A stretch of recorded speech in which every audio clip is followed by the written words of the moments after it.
Hello, नमस्कार, welcome आप सभी का यूट्यूब चैनल ऑडियो बॉक्स में। मेरा नाम है दीपक और आज की इस वीडियो में लेकर के आया हूँ क्लास 12th की poetry, 4th chapter from an elegy written in a country churchyard, जिसे थॉमस ग्रे ने कंपोज किया है, जिसे वो एक गांव के बाहर एक कब्रिस्तान के पास बैठ के लिखता है। क्या है कब्रिस्तान की दशा सबके जाने के बाद शाम के समय, क्या है वर्णन, क्या है विस्तार, वो इस कविता में बताता है थॉमस ग्रे। तो आइए फिर शुरू करते हैं। An elegy written in a country churchyard, यानी कि एक दुखी वृत्तांत। तो आइए फिर शुरू करते हैं। पहला स्टैंजा है, the curfew tolls the knell of parting day. The curfew, curfew means गिरजाघर की घंटी, टोल्स मंद गति से बजती है। द नेल, नेल मतलब संकेत देती है, सूचना देती है of parting day. Parting day मतलब दिन के समाप्त होने की, दिन के खत्म होने की, रात की शुरुआत की। गिरजाघर की घंटी मंद मंद बजती है, जो यह संकेत देती है कि दिन समाप्त हो रहा है या हो गया है। The lowing herd wind slowly over the lea. Lowing मतलब डकारते हुए, रंभाते हुए। हेड पशुओं का झुंड, विंड स्लोली हवा की भांति धीरे धीरे चलता है, ओवर द ली घास के मैदान से होते हुए। रंभाते हुए पशुओं का झुंड हवा की तरह घास के मैदान से होते हुए जा रहा है। The ploughman homeward plods his weary way. The ploughman यानी कि किसान, होमवर्ड घर की तरफ, प्लॉट्स मतलब भारी कदमों से, घिसटते हुए कदमों से, हिज वियरी वे अपने थकान भरे रास्तों को तय कर रहा है, और वो भारी कदमों से, थके हुए कदमों से अपने घर की तरफ जा रहा है। And leaves the world to darkness and to me. And leaves छूट जाता है या छोड़ दिया जाता है, द वर्ल्ड इस संसार में, टू डार्कनेस अंधेरे को, एंड टू मी और मुझे, यानी कि इस संसार में फिर उस समय सिर्फ अंधेरा रहता है और मैं रहता हूँ और कोई नहीं रहता, ये कहता है कवि। मतलब कि शाम होते ही गिरजाघर की घंटियां बजने लगती हैं, जो यह संकेत देती हैं कि कुछ ही पलों में दिन की समाप्ति है, दिन समाप्त हो रहा है। और इस प्रकार जब दिन समाप्त होने लगता है तो पशुएं घास चरने जाती हैं, वो वापस लौट रही होती हैं उस घास के मैदान से होते हुए। किसान अपने खेतों में काम करके वापस लौट रहे होते हैं, लेकिन उस कब्रिस्तान में अगर कोई शेष रहता है तो वो है अंधकार और कवि। आगे देखिए, बीनीथ दोज रग्ड एल्म्स ये दैट येव ट्रीज शेड। बीनीथ मीन्स नीचे, दोज उन, रग्ड, रग्ड मीन्स खुरदुरे या बिना चमक वाले, एल्म्स मतलब चिराबेल के पेड़, दैट जो, येव ट्रीज जो सदाबहार हैं, शेड उनकी छाया में। Beneath those rugged elms that येव ट्रीज शेड, उन खुरदुरे चिराबेल के पेड़ों के नीचे जो सदाबहार वृक्ष हैं, उनकी छाया के नीचे। वेयर जहां पर heaves the turf in many a mouldering heap, जहां पर उभरी हुई घास, टर्फ मतलब घास की जड़ें जो निकली हुई हैं, इन मैनी कई तरह के, मोल्डरिंग हीप दरार पड़ चुकी, टूट चुकी, हीप ढेर में। कब्रिस्तान जो पहले बना हुआ करती थी वो अब सिर्फ मिट्टी का ढेर रह चुकी है, और उसमें से घास की जड़ें निकल आई हैं, घास निकल आई हैं। Each in his narrow cell for ever laid, the rude forefathers of the hamlet sleep. Rude मतलब सीधे साधे या रुष्ट, फॉरफादर्स पूर्वज, ऑफ द हैमलेट, हैमलेट गांव के, स्लीप सोए हुए हैं, ईच हर कोई, in his narrow cell, narrow cell mean सकरी कोठरियों में, फॉर एवर हमेशा के लिए, लेटे हुए हैं। हैमलेट गांव के फॉरफादर्स यानी कि पूर्वज उस सकरी कोठरियों में हमेशा के लिए लेटे हुए हैं, हमेशा के लिए सोए हुए हैं। कहने का मतलब ये है कि खुरदुरे चिराबेल के पेड़ के नीचे जो सदाबहार वृक्षों की छाया में कब्रिस्तान जो सिर्फ अब मिट्टी का ढेर रह चुकी है, उन मिट्टी के ढेर से घास निकल आई हैं और उन सभी मिट्टी के ढेर में, उन सभी सकरी कोठरियों में हैमलेट गांव के सीधे साधे पूर्वज, भोले भाले पूर्वज हमेशा हमेशा के लिए लेटे हैं और सोए हुए हैं। आगे देखिए, the breezy call of incense breathing morn. Breezy call मतलब सुबह की मनमोहक पुकार, of incense breathing, incense breathing मतलब ताज़ी, ब्रीदिंग मॉर्न सुबह की ताज़ी और सदाबहार सुहावनी हवा, जो एक मनोहारी हवा होती है, दिल को खुशनुमा बनाने वाली हवा होती है वो, और the swallow twittering from the straw built shade.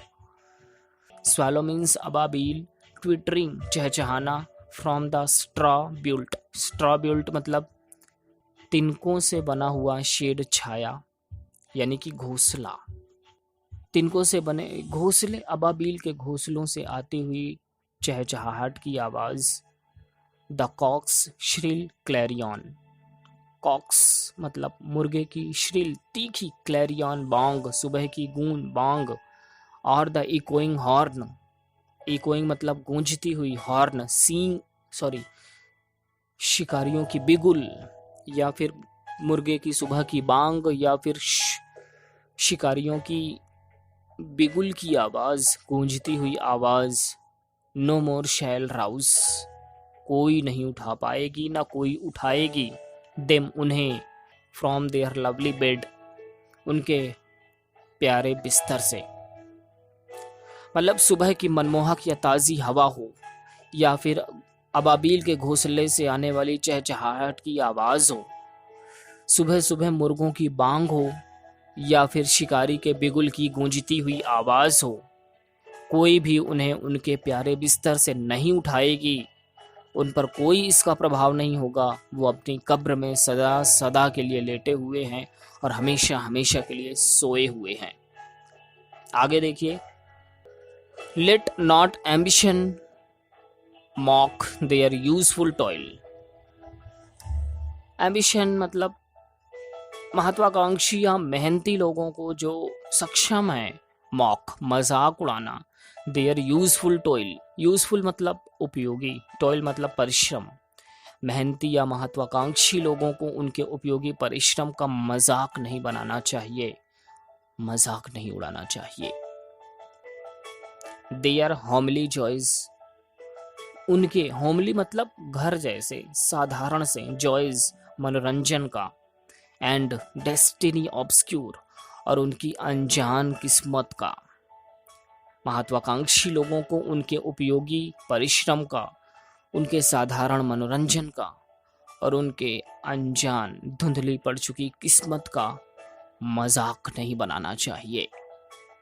Nor grandeur hear with a disdainful smile, nor grandeur ना ही शानो शौकत वाले लोगों को हियर सुनना चाहिए, विद अ डिसडेनफुल स्माइल।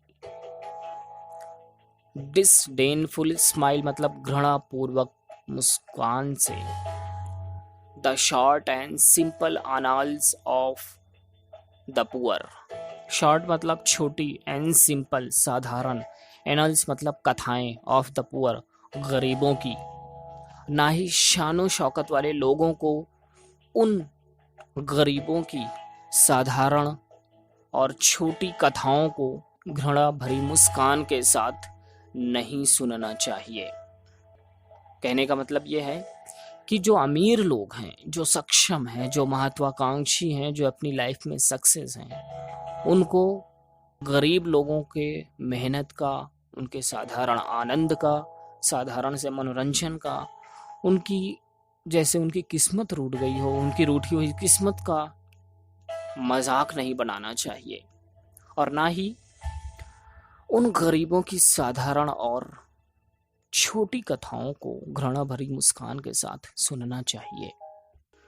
चलिए आगे देखते हैं last stanza. The boast of heraldry, the pomp of power. The boast of heraldry यानी कि श्रेष्ठ कुल में जन्मे हुए लोग जो अपने श्रेष्ठ कुल में जन्म होने पर घमंड करते हैं, अपने कुल पर, अपनी जाति पर। द पंप ऑफ पावर, और जिन्हें अपनी शक्ति पर अभिमान होता है, अपनी शक्ति पर घमंड होता है, अपनी शक्ति का दिखावा करते हैं। एंड ऑल दैट ब्यूटी, और सभी वो सुंदरताएं जो सौंदर्यता ईश्वर ने प्रदान की है, जो उनको दी गई है। ऑल दैट वेल्थ, यह जो भी धन उन्हें प्रदान किया गया है। एवर गिव, जो उन्हें दिया गया है, चाहे वो श्रेष्ठ कुल में जो जन्म दिया गया हो। द पंप ऑफ पावर, शक्ति दी गई हो, ताकत दी गई हो, सुंदरता दी गई हो, धन दी गई हो, जो भी चीजें उन्हें दी गई हैं। Awaits like the inevitable hour, awaits इंतजार करता है, इंतजार रहता है। Alike the inevitable hour, inevitable hour मतलब ऐसा समय जो नहीं टाला जा सकता है, जो नहीं हटाया जा सकता है। वो समय इन सब का इंतजार कर रहा होता है।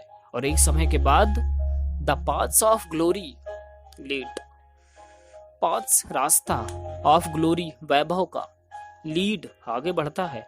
वैभव का रास्ता आगे बढ़ता तो है, बट टू द ग्रेव, लेकिन साथ साथ मृत्यु तक भी जाता है, कब्र तक भी जाता है।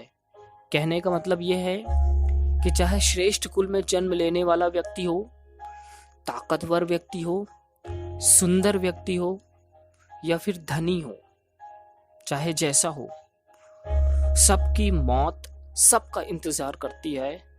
हर किसी का एक ही अंत है और वो है मृत्यु, और हर किसी का एक ही रास्ता जाता है और वो है कब्र, कब्रिस्तान, शमशान घाट। तो इस कविता में an elegy from a country churchyard में थॉमस ग्रे ने बहुत ही बड़ी बात कही है, जीवन की सत्यता की बात की है। सच क्या है उसका आईना दिखाया है कि हमें जीवन में कभी किसी का मजाक नहीं बनाना चाहिए, क्योंकि हर किसी को मृत्यु एक ना एक दिन अवश्य प्राप्त होती है। तो इस प्रकार आपकी ये पोएट्री समाप्त हुई। अगर आपको किसी तरह की कोई दिक्कत है तो आप कमेंट बॉक्स में कमेंट करके बता सकते हैं। अगली वीडियो में अगली पोएट्री के साथ आपसे मुलाकात करूंगा। तब तक के लिए धन्यवाद। जय हिंद।